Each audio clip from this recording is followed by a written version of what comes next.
মুনাফিক মুনাফিক মুনাফিক আমেরিকা আছে না, তারপর কি ইসরায়েলে আছে আছে চীনে আছে না, যদি কোন খ্রিস্টান দেখবো কয় হুজুরে আমেরিকা যান, কয় ইহুদি দেখবেন ঠিক আছে ইসরায়েলে যান, হিন্দু দেখবেন কয় হুজুর ইন্ডিয়া যান, বৌদ্ধ দেখবেন কয় হুজুর চীনে যান, কয় মুনাফিক দেখবেন কয় হুজুর বাংলাদেশে যান। আছে না নাই? হ্যাঁ মুসলমান জোরে বলেন আছে না নাই? এই মুসলমানের ভিতরে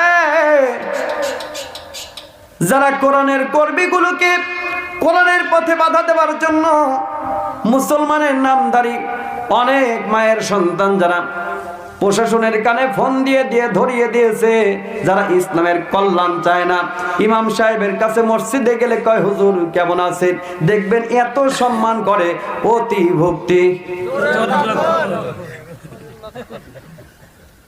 আছে না নাই? সম্মান এত করা করে, সামনের কাতারে বসে মুস্তাফিজুর ভাই খুতবা দেয়, টাইম দেখা যায় 1:32।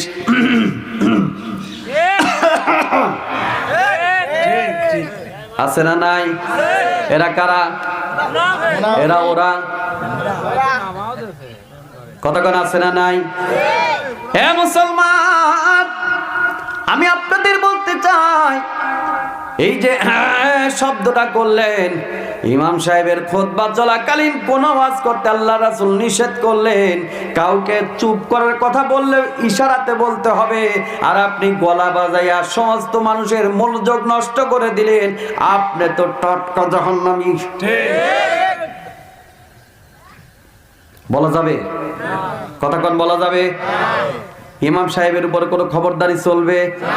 ইমাম সাহেবকে মানতে হবে না শুধু মসজিদে? কতক্ষণ ঠিক কিনা?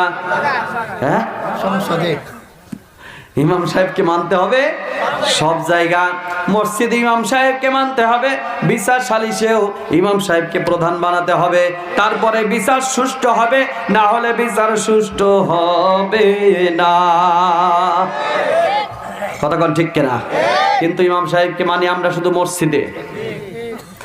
আমার ভাইরা, আমি বলতে চাচ্ছিলাম ওদিকে না, মুনাফিক যারা এরা থাকবে জাহান্নামের সব চাইতে নিচে, কারণ তাদের জন্যই সব চাইতে ইসলামের বেশি ক্ষতি হয়েছে। কতক্ষণ ঠিক কিনা?